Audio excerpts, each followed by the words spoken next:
Okay.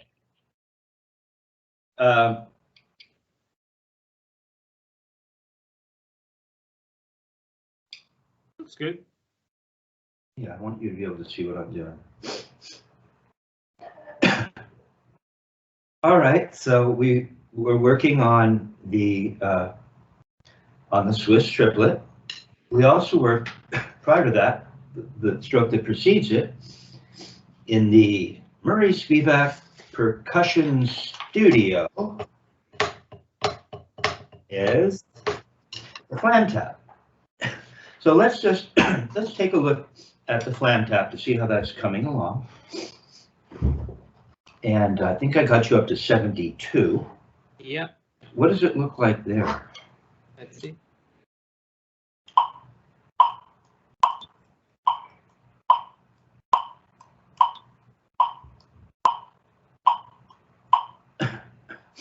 Okay.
Keep playing.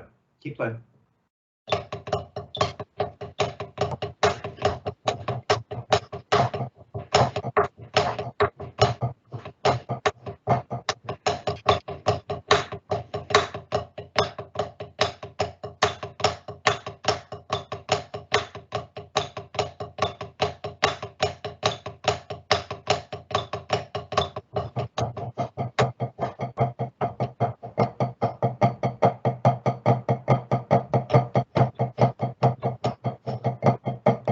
Can you play it quieter? Quieter? Play it quieter.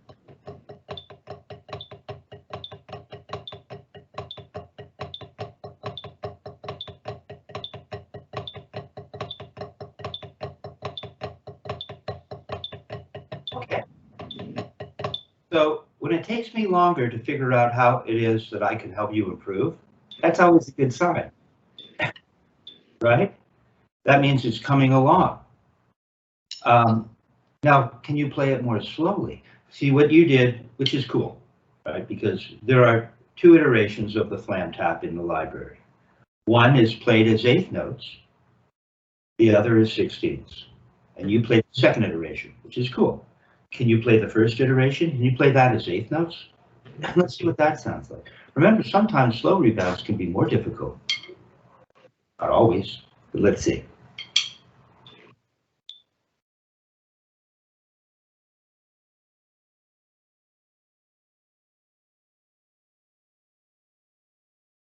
One and two and. Metronome is quarter notes.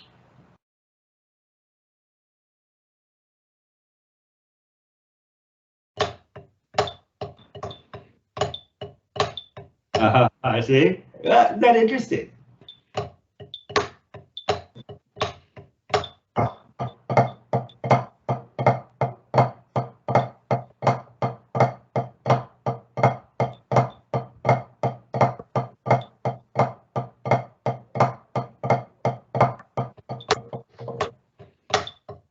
Okay.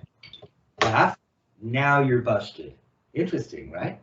Slowing it down made it more difficult for you, right? Because that happens often. One can play certain things at a certain volume, but not at another volume. One might be able to play certain things at a particular speed, but not at another speed.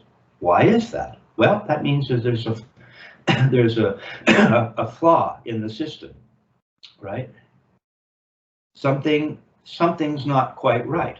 There's just, the machine needs a little bit of adjustment or fine tuning, right? Which is cool. That's where this is now. So what does this stroke really feel like? How are we going to play the stroke at this speed? I was able to still play it as rebounds. You immediately went to wrist, and then confusion set in, and you weren't sure if it was wrist or rebound. I'll explain. I did start with wrist, and then I'm like, no, Kevin is gonna break my balls because of it, so might as well try to switch to rebounds. I recognize some of that. So, and you can play it on wrist. I think it's speed from wrist.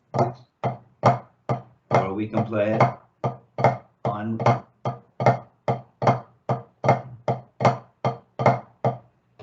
play it as rebound.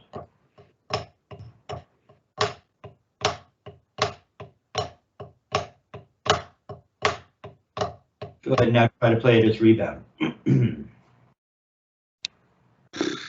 It's harder. You have your metronome on? I want you to be playing to the click. We're both losing what that original tempo was.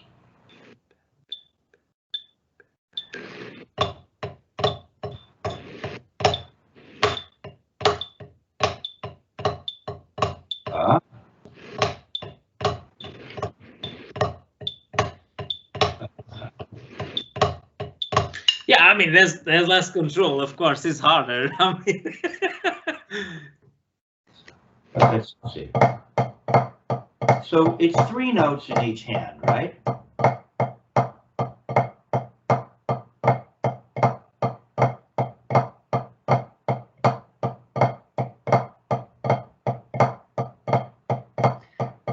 With a little throw. So if your throw isn't happening, that can be another problem. throw is happening. Well, no. Let me stop. Your left wants to do this. Not when it was faster so much. You didn't have time to do what you're doing. See, this can, slowing it down can really teach. It can help you teach yourself. So the wrist, here it is in the left. The wrist does this, and it doesn't, you want to go out to the side a little. You want to do this. Once it got faster, you didn't have time to go out so much. But yeah, you see, I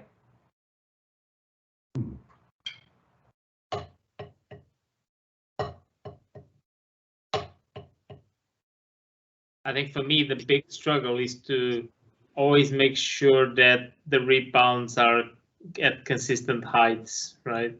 So like sometimes my second one goes way above, sometimes it doesn't. It's just a lack of control, really. Yeah, no, I noticed you contemplating that and searching for that as you were playing. But we also have to have the throw. Now the throw can be tiny. Look, the throw can be like this. Tiny. So you're just coming up to here and turning your wrist. Just for one note. Okay. It's going to come straight up. At this point, there's such little movement that there's very little that's going to happen with the elbow and the arm. Yeah, see? Yeah, there. There. That's a little throw. If you, as Richard Martinez points out, if you really come up, that's when you really start to see some motion in the elbow. Okay, try coming up. Yeah, no, that is fair enough. Try raising. Come on up. Okay, so now you're going to see something. Now you're going to see something happening there. So we have to decide how high we're going to throw it for this stroke. So there's going to be very little happening back here, but it's loose enough so that we know that the arm isn't constricted, or as Virgil Donati once mentioned, constipated. We want freedom of motion. We don't want to hold anything against what the body naturally wants to do. We don't want to prohibit the body's natural functioning on this planet. It'll be different on Jupiter. It would be really hard.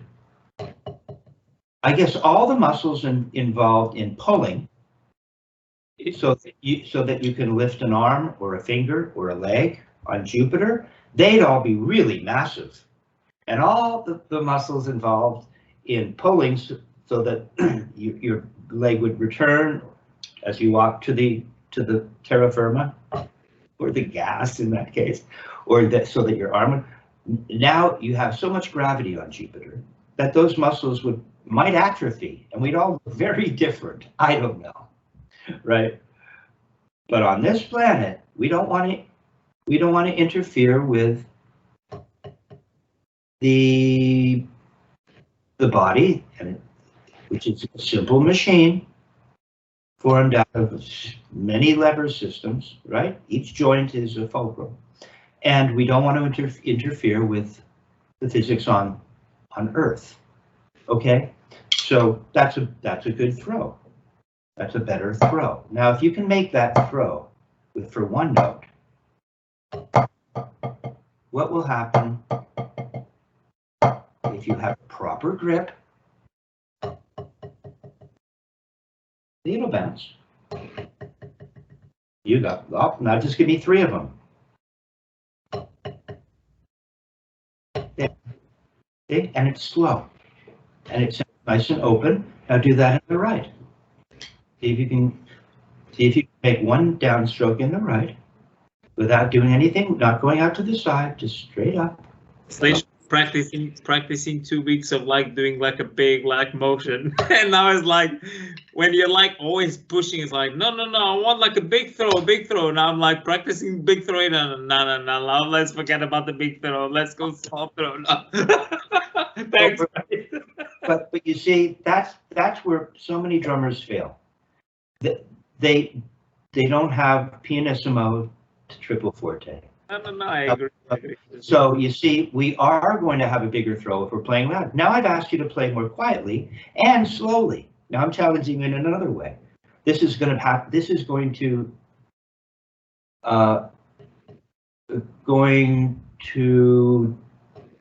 you demand of yourself other attributes or other, how would you say, this is going to bring in a whole other set of elements, meaning a throw now is smaller. How does that work? Now there's less force, so the stick isn't as bouncy. Right away, because it slowed down and quieted it down, now you had to acclimate to less force at a slower volume. So you're going to learn how to do that, because now you can make a big throw, and now you can make a small throw. You're not going up to the side, and you can get it to rebound slowly and not with as much volume. Do that in the right. Remember, just give me one note, just one note. Show me a throw. Come on up a little more. Straight up, straight up, straight up, a little higher. There you go. Maintain your 3-finger grip. Okay, now let that rebound. Almost. There you go. You can do both hands. Now, can you put them together? No metronome. Yeah.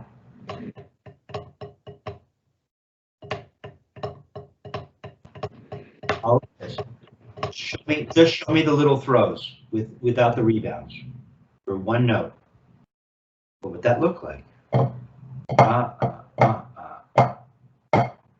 It would look like this.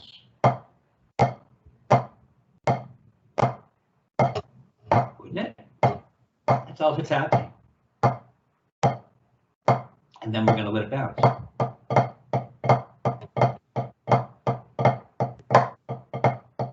Okay. Okay, you can. And then we can bring it up in volume.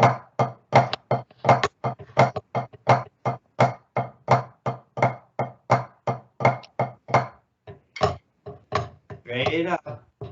Come on, now give me the big throw. Now let's do this. Let's just do the throw with no rebounds.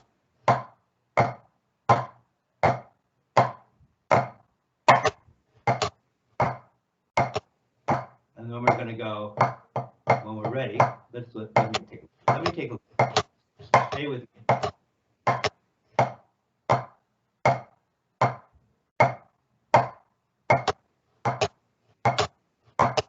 I get this part and I get a turn.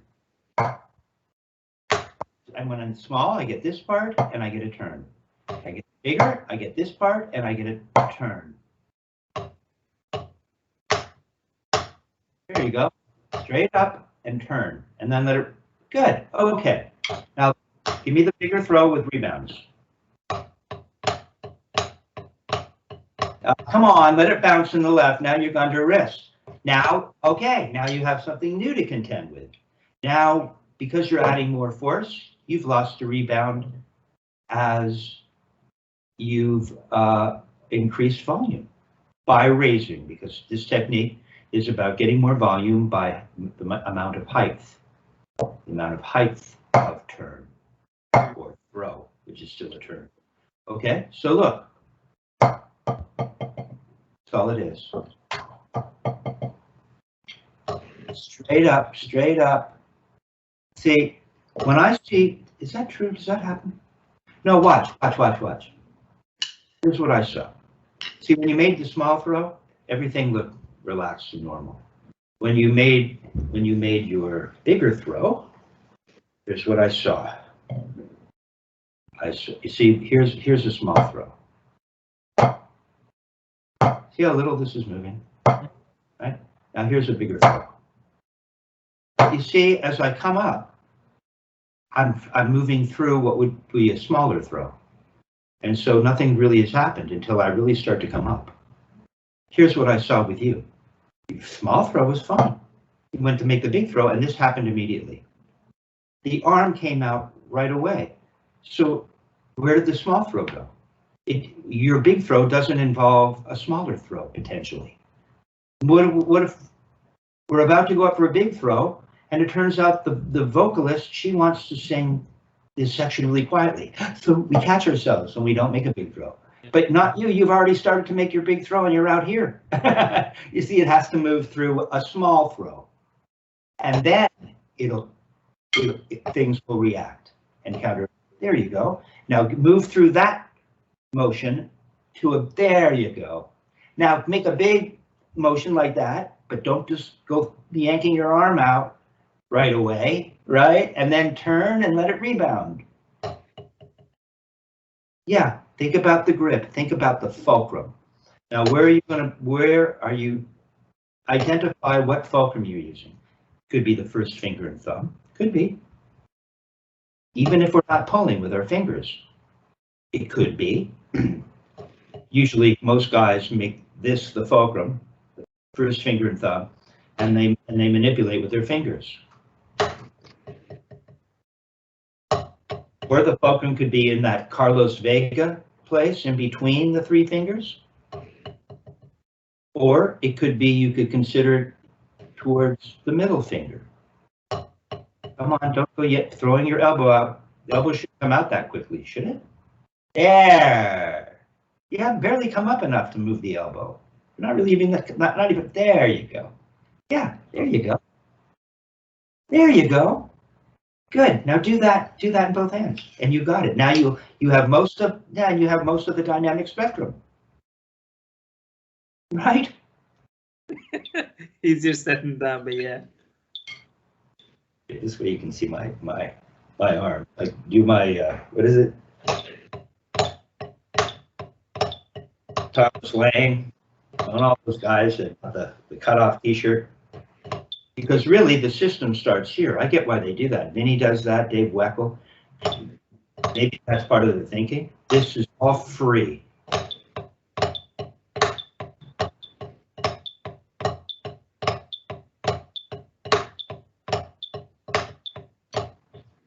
Okay. So it's a little hard for you to get the rebound.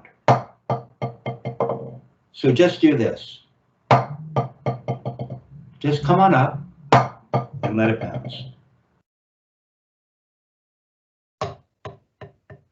There you go, that's a good one. Try not to turn your wrists. What we're looking to do is watch. We're looking for rebound. We're looking for rebound. See? It'll bounce, watch.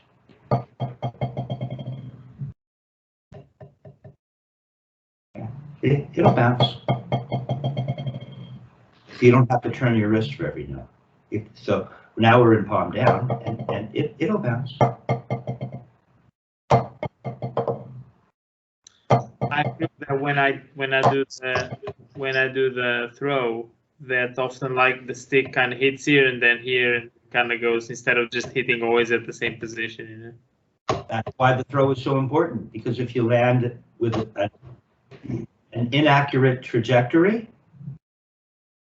that comes in angularly, you're going to get some kind of different trajectory off of the surface. We're looking for straight up and down. See? Okay, so you want and let it die on the surface. So I'm going to have you practice that. A big throw, dying on the surface, and then you'll be able to put it together, and we'll have you put it together from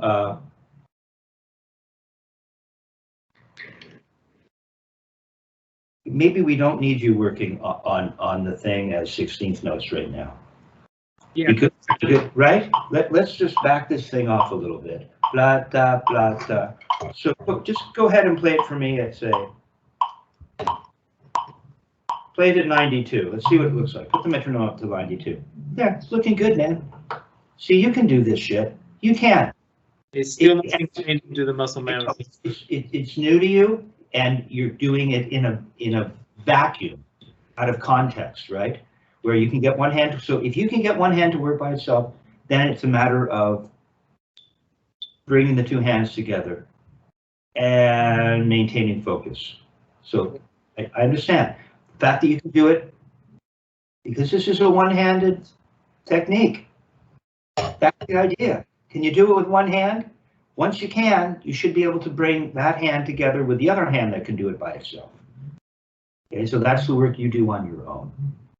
Okay, so 92, go ahead and play it. You play it, go ahead and play it.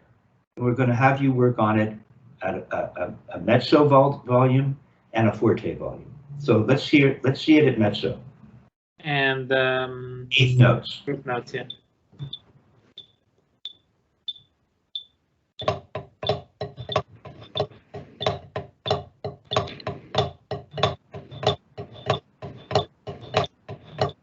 Okay, and then what I want you to do is, after you played it a few times, I want you to let the stick die on the surface to see if it works. So it's going to be something like this.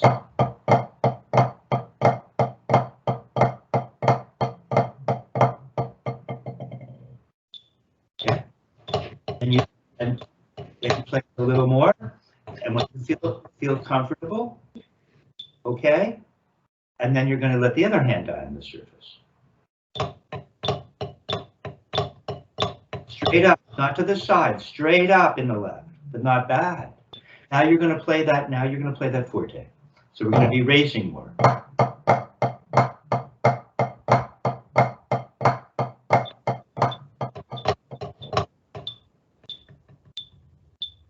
Let it bounce. We're looking for that free bounce over a fulcrum, and you're going to decide where that fulcrum is.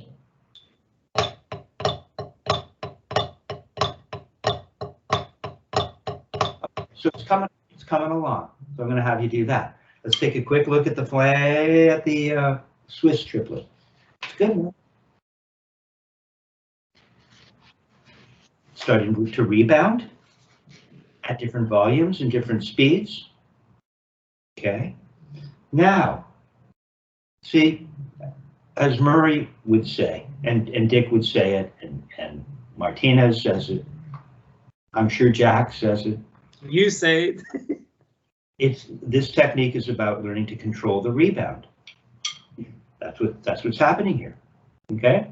So that we're not always playing on the wrists, not always forcing, shoving, and pumping our arms, and doing all kinds of unnecessary stuff. Okay, let's take a look at the Swiss Triplet. Now we had that up to 72, if I recall. Is your metronome on?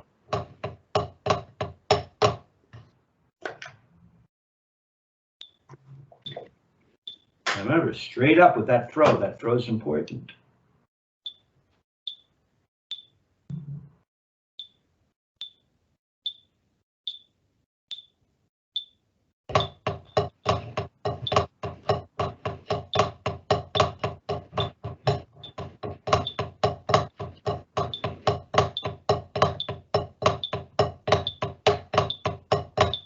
The metronome.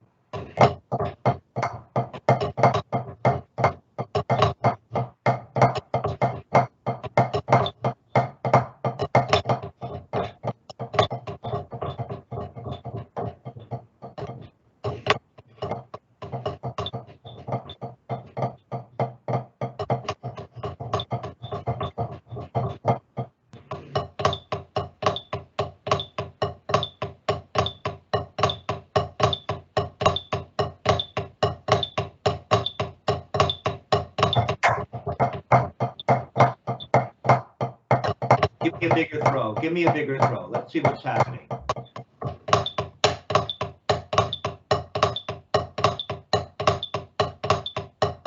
Okay, so when you give me the bigger, okay, so now you're going to do this. It's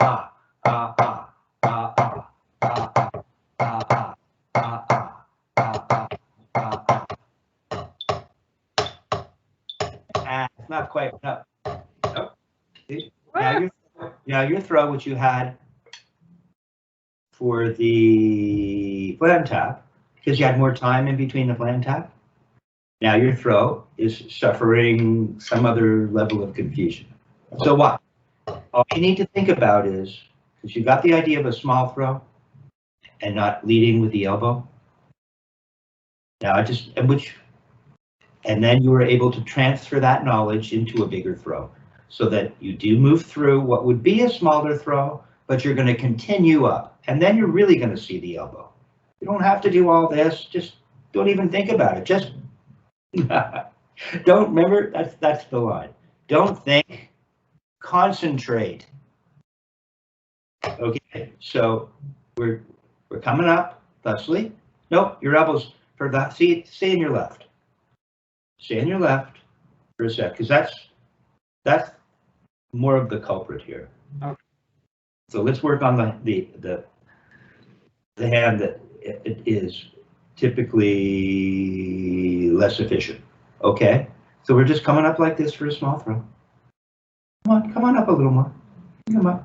Okay, there. See, the elbow hasn't moved very much. Now come on up a little more. Come on up for a big throw. Come on up for a big throw. There.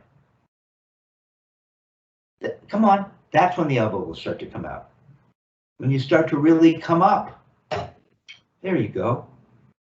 Now put those together. Okay, so slow the metronome down to 52.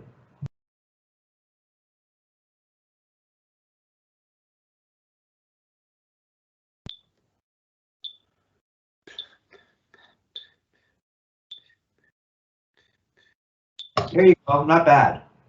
So we're doing just the throws. That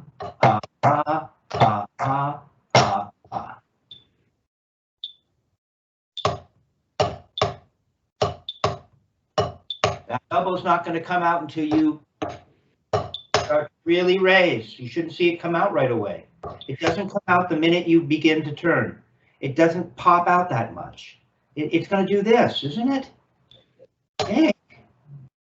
Yeah, if you're seeing yourself in the monitor, or if you're practicing with mirrors, watch my elbows. Watch. And then we're going to move on to another stroke. You're going to bring what you learned from the last stroke to the Swiss triplet, which you're doing now. Okay. And then we'll move on and we'll bring that knowledge to the next stroke. Okay. So watch. Don't play. Okay. Making a little smaller throw.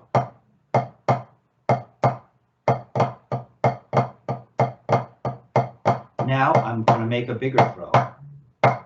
See, look, see the elbow doesn't go.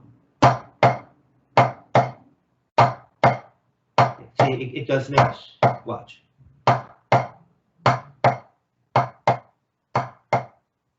See, it's not coming out till now. Now, not now. Now. Big difference. Go ahead and try. Give that big throw and pay attention to your elbows.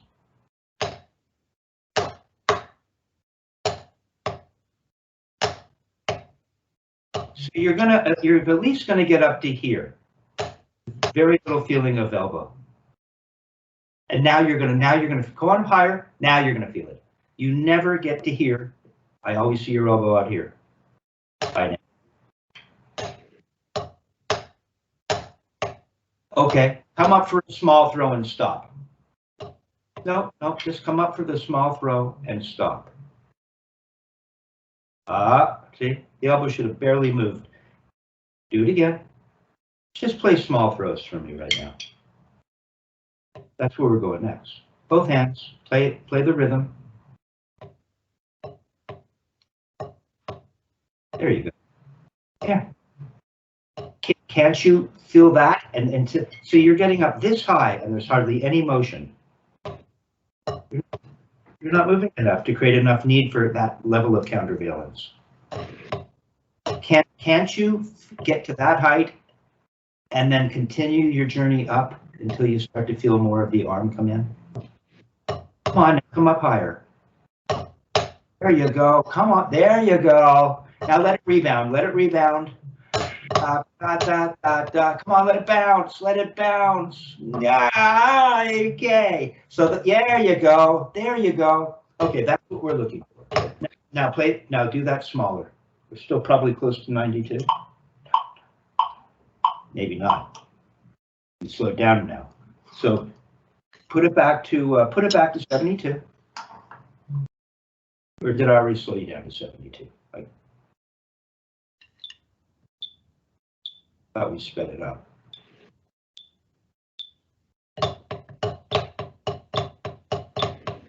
So start with small throws.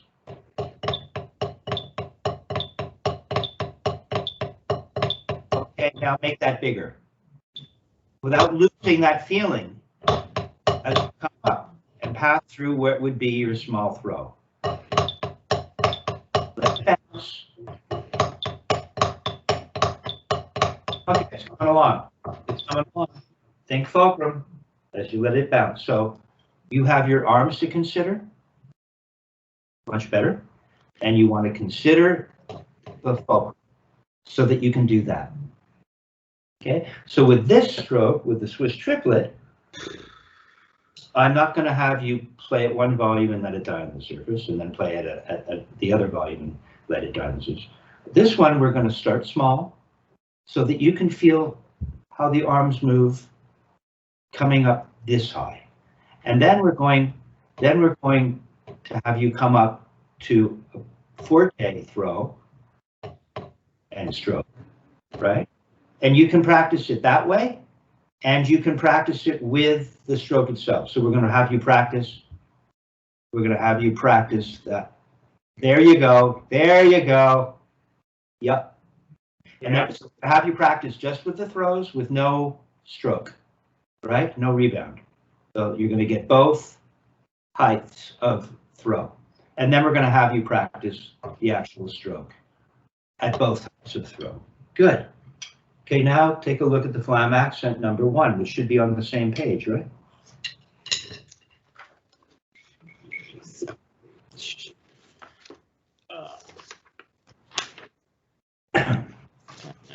You always have the stroke out in front of you while you're playing it.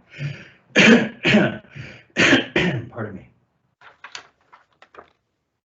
It'll help lock it in. I want you looking at what it is you're playing. Look at the written music. Oh, what a mess. It should be page 11. Get it together, Ralph. Can't take you anywhere. You're right, you're right. What the hell is it? Max in the moon?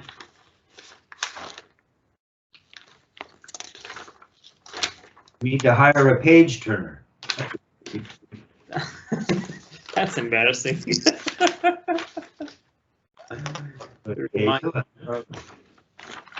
And give me just a second. it's the Flam accent number 1. That looks like you have music. Oh, I see. You. No, I need to create a book out of this. That's the problem. You have the music written on both sides, which is saving the tree. Yeah, got it. My God. Sorry.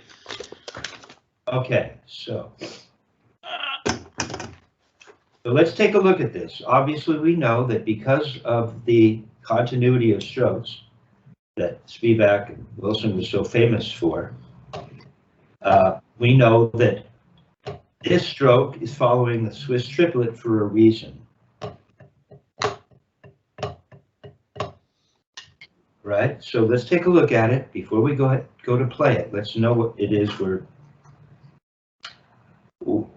we're attempting to play and how it is we're going to achieve playing it using this technique. Okay, so we're in 6/8. We have an appoggiatura. Let's see. I'm going to think about it. I know I can play this, but now I'm about to teach it. I have to look at it and express this to you in a way that makes sense.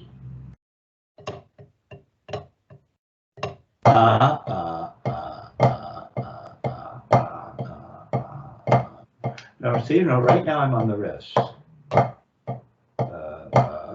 So we have a right flam, meaning the left is the appoggiatura. Then it's followed by the left.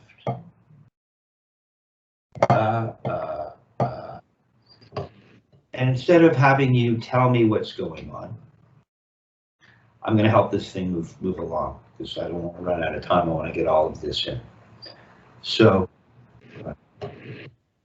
we have the downstroke in the right with the left appoggiatura. Then you're going to have a left. Yeah. We need to raise to make a left downstroke with a right appoggiatura. That means there's going to be an upstroke. Yeah. I know.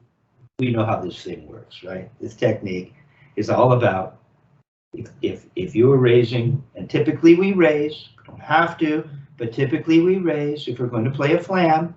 Remember, a flam is one hand high, the other hand low.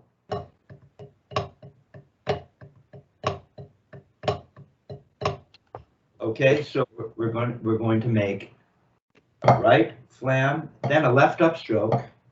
Then you have 2 rights in a row.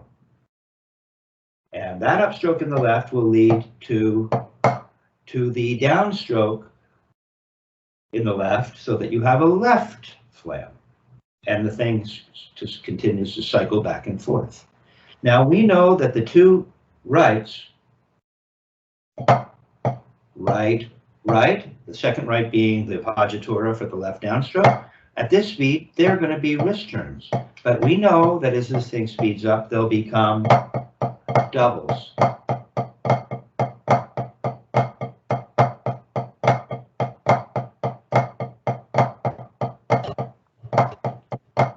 Okay.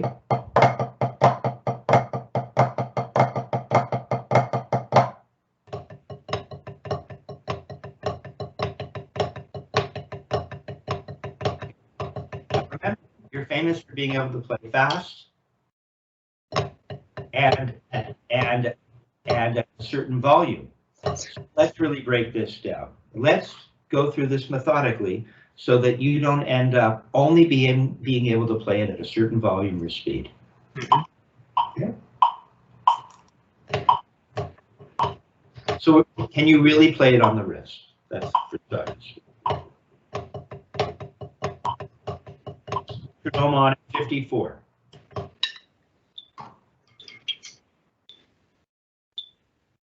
Put it at 52. That's the beginning of so many things.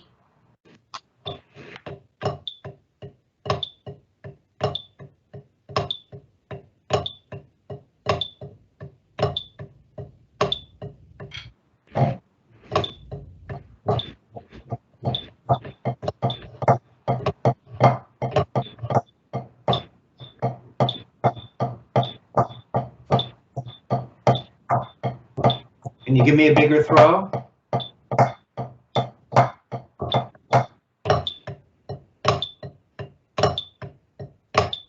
Elbow comes right out. Come on, focus on that left elbow. It doesn't come out so soon. There you go. Feels a little different, doesn't it? It's good. Okay, move the metronome up to move it up to 60. Let's see how things look.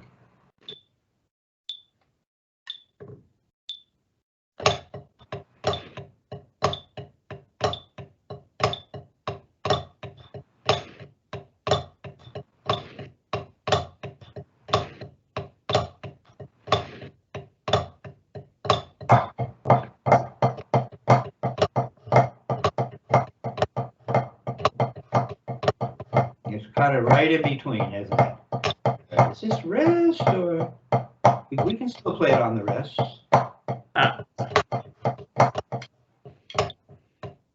Okay, now let's move the metronome up to 72.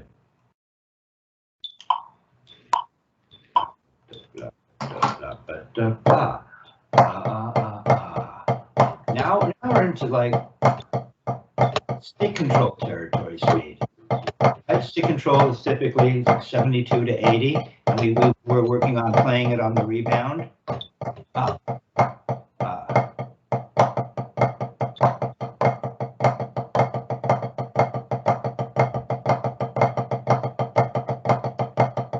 look what happens. Look, it turns. You could consider this at this speed now. It's like three rebounds.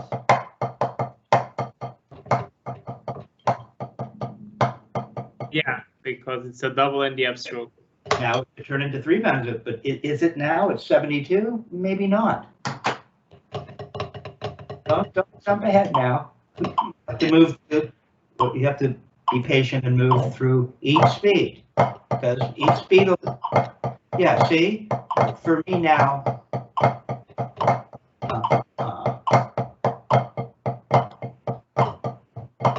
I guess you could consider this 3 rebounds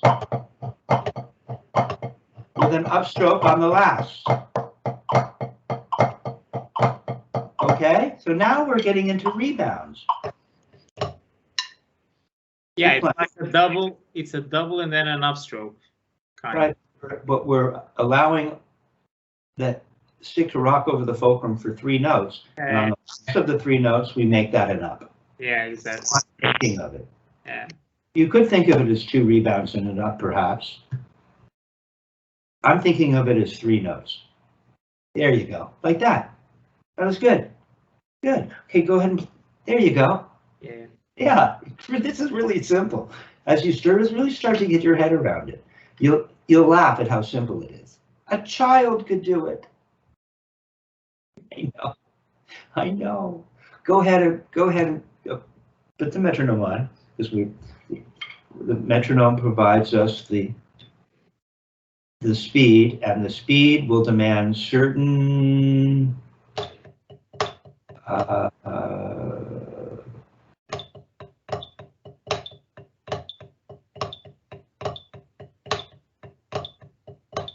certain requirements. Speed will demand certain requirements.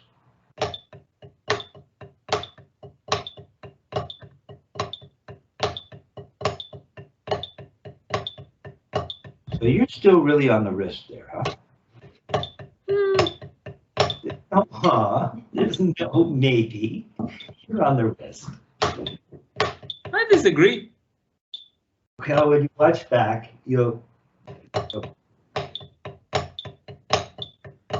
There's a bit of rebound. Well, come on. It's either rebound or it's wrist. And okay, no, that's really fair. Believe me, I get what you're saying. This technique is about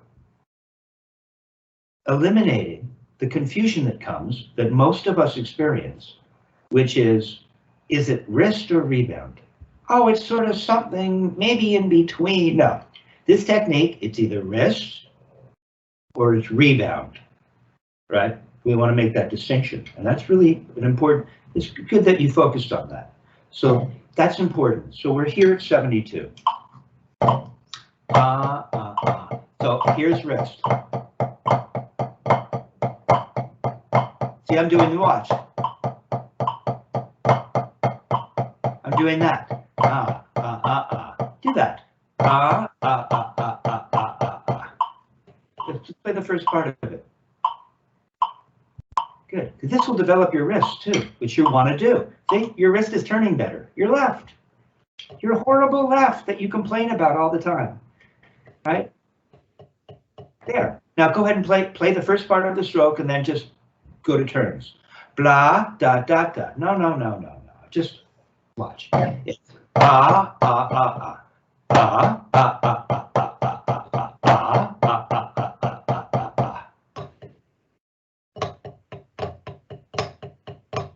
just keep the right going, or the left. That was good. See, that's what you're doing, isn't it? I didn't want that. I just wanted you to play the thing a couple times, and then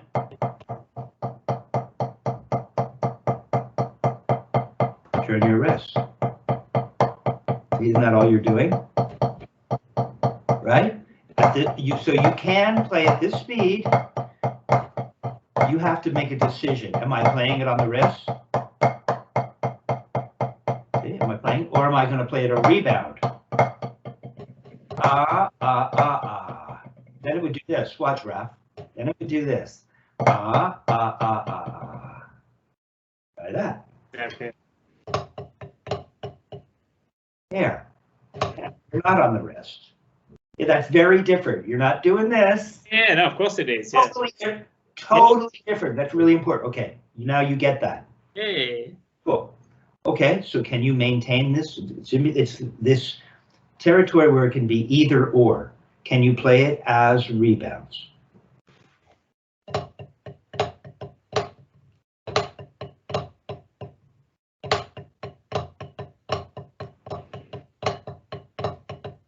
No. That's cool what you're doing. And see, here's where we have a downstroke that stops low. Watch. And that's where there's a little squeeze and release, isn't there? See, because we're more open. Yeah. Right? And then we're gonna have to make a downstroke and stop low, so we can go. So just do this.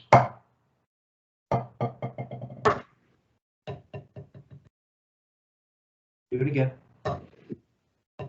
For that throat, it passes through the, and then it comes up, and the elbow starts to move more.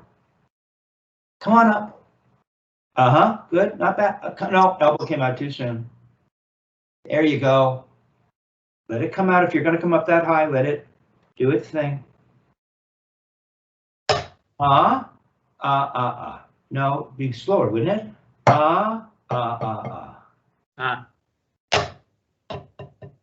There you go. See, you can do it. There. Do that in the other hand.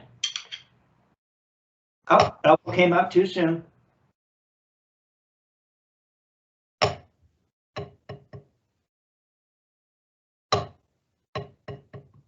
Now put them together. That's when it screws my brain. Elbow came out too soon.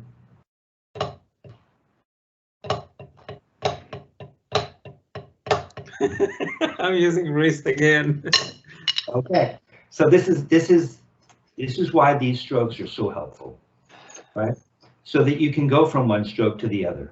and not get hung up, right? Regardless of the speed or the volume. Okay, so we're learning, here we're at 72, so we're just going to take it up to 72, where it starts, where it can become a rebound, okay? And it's a little challenging, but you know that in stick control we're at 72, right?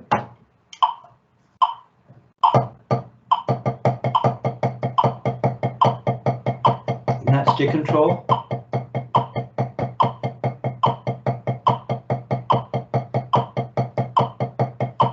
Look, all it is. Doubles at 72. This is one of the exercises. Here's singles. Right, you have singles. Do singles with me. Number one, first exercise on, what is it, page 6 or page 5? And then the next exercise, it goes into doubles. So we have singles.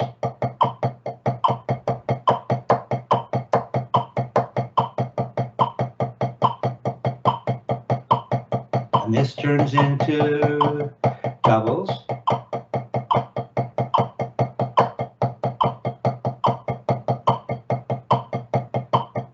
Turn, turn, turn, turn, turn. You count the wrist turns, you don't count each note. Turn, turn, turn, turn. So if we turned at this speed now for singles, it would be like this.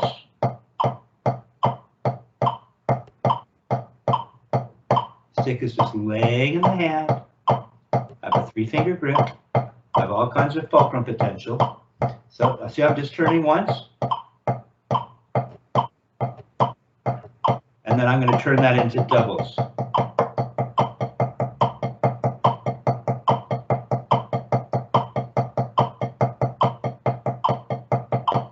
Here it is on the wrist, which is what we're doing before, right? Now here's doubles on rebound. Now we're going to come up in volume.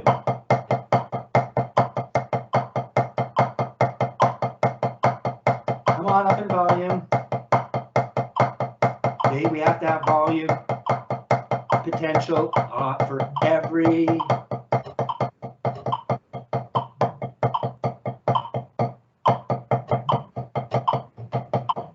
here we are down.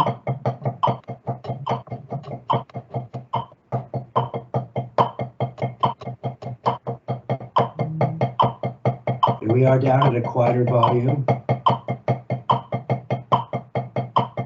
And then we're gonna, come on, don't raise so much. I'm not raising that much. I'm really turning from parallel. And now I'm gonna start to turn up towards the ceiling. And the stick is still rocking over that fulcrum with a 3-finger grip. I'm coming up in volume.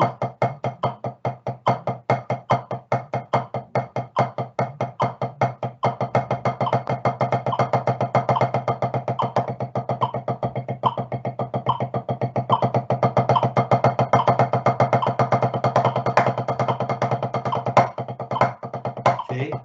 And so nothing's really changed.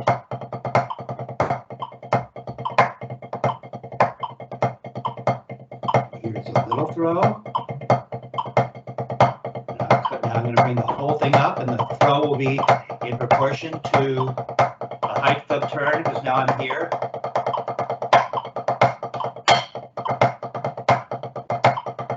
See? Just like on the other strokes. We have to have an understanding of how the throw works at different volumes throughout the dynamic spectrum. We have to know how a regular wrist turn works as a single throughout the dynamic spectrum. We have to know how rebounds work. Remember, because as soon as you added a bunch of force to your rebounds, da blah da da blah da, suddenly everything went crazy, because so we have to have knowledge of the fulcrum, knowledge of the wrist turn, knowledge of these motions. I mean, this is still a motion. Often in this technique, we refer to motions as throws, right? motions, but everything is a motion. We have to have knowledge of all of the motions involved, and not just this motion, but this motion. Not just this motion, but this motion. Okay, so you have the whole thing, and you're not someone that can only play really loud or really quiet or always medium, right? Because that gig will come along where the drums aren't mic'd and you have to project to the back of a really large venue, and then you'll have the gig come along where you're playing and there'll be a table next to you, a couple having a romantic dinner this far away from your ride cymbal, and now you have to learn how to play so that they can still have a conversation. That's always the telltale. That's the litmus test. Can you play so quiet that they can have a conversation and hear each other? yeah. Okay, turning this off. Yeah, Raph.